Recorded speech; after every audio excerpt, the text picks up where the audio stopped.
Welcome to The Explainer. Today, we're diving into a pretty provocative source, a book called Women Who Ruin Men. Now, our goal here isn't to endorse its claims, which are definitely controversial. Instead, we're going to break down the arguments it makes, piece by piece, to really understand the specific perspective it offers on toxic relationships. So, let's get right into it. So right out of the gate, the book's entire premise is built on this one single idea. It argues that a man's ruin isn't something that just happens to him. It's not a passive event. It's an active process, and one that requires his own participation. This is a really controversial starting point for sure. This idea that a man is a key player in his own downfall, but it's the foundation for everything we're about to explore.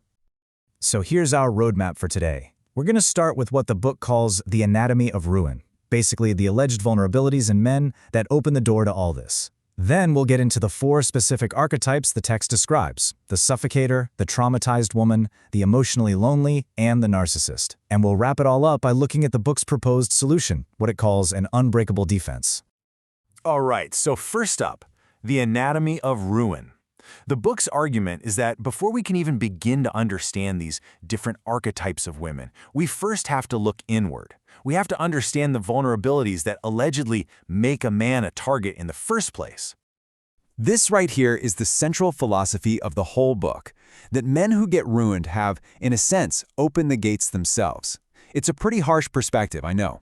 It argues that they ignore red flags, that they tolerate disrespect, all because of their own internal state. Essentially, the claim is that she couldn't have ruined him if he hadn't, on some level, made himself weak and vulnerable first.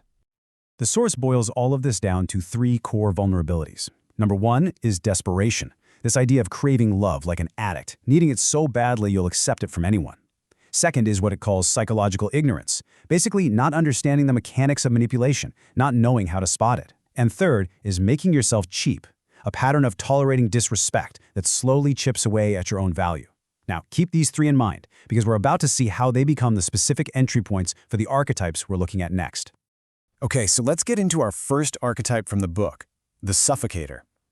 This is where the source really explores that incredibly thin line between what looks like intense devotion and what is actually pure destruction. Now, this is where it gets really interesting, this contrast. On the surface, her affection, it feels incredible. A man might think, wow, finally, someone who really gets me, who truly sees my worth. But the book argues that this is a complete and dangerous misinterpretation.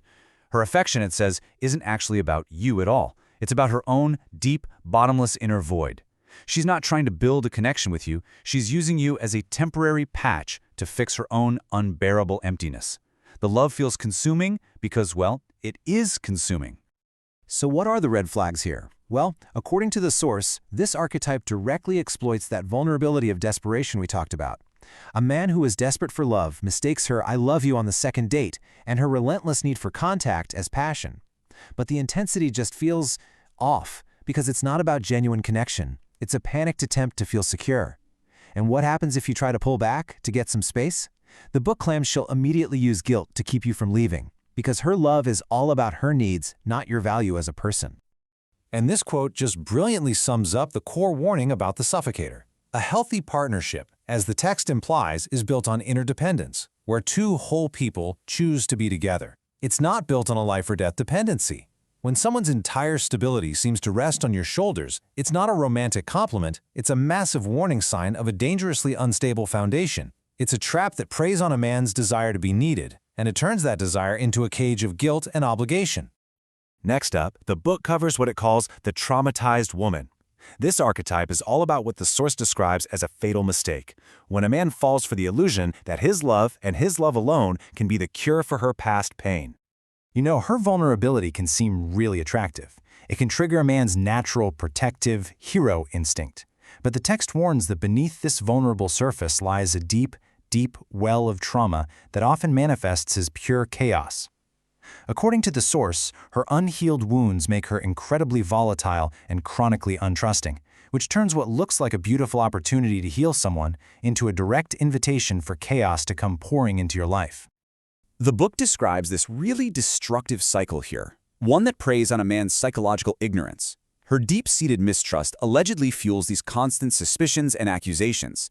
This in turn leads to extreme mood swings, going from intense love to blinding rage in a heartbeat, which creates that classic walking on eggshells environment. And of course, when he finally tries to leave, she weaponizes guilt, framing his departure as just another abandonment, which traps him in a painful cycle. He just doesn't have the psychological tools to recognize or escape. So, the crucial point here, according to the book, is all about boundaries. It's about drawing a hard line between compassion and self-destruction. Having empathy for her past is one thing, that's human, but taking full responsibility for healing it is something else entirely. The text argues that a man who tries to be her therapist, her father, and her partner all at once will ultimately fail at all three roles and end up losing himself in the process. Her healing is her journey, and trying to make it yours will only lead to your own ruin. Our third archetype is the emotionally lonely woman. And the source is very, very careful to make a distinction here. This is not about a woman who is simply single or happens to be alone. This is about a deep internal state of emptiness that no external relationship could ever truly fill. The book describes it as a black hole of need. Let's really break this definition down because it's absolutely key to this whole section. Emotional loneliness, from this book's perspective, is an inside job. It's a persistent, nagging feeling of being unseen and unloved that exists even when she is in a relationship with someone who loves her.